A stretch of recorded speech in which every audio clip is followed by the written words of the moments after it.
hands together for Karunya.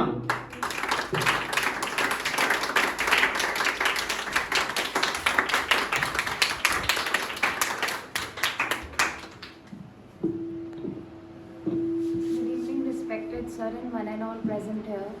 Today I am going to speak on the topic the biggest problem faced by the youth after the completion of their studies. So after the completion of studies, everyone do job. Some open their own businesses. Everyone does. Everyone does open their. Everyone does job. Yeah. Some open their own business and other preferred doing corporate work, but the problem is that in India maximum number of people are unemployed, and due to that many may commit suicide, and also the people are unskilled because from the starting the students cramming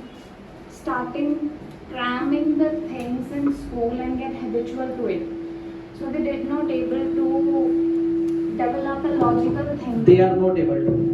They are not able to develop a logical thinking. At last, the biggest problem faced by youth is unemployment and lack skill. And Lack skill. lack of skills. Lack of skills. Thank you all for listening to me. Very nice. Put your hands together for us.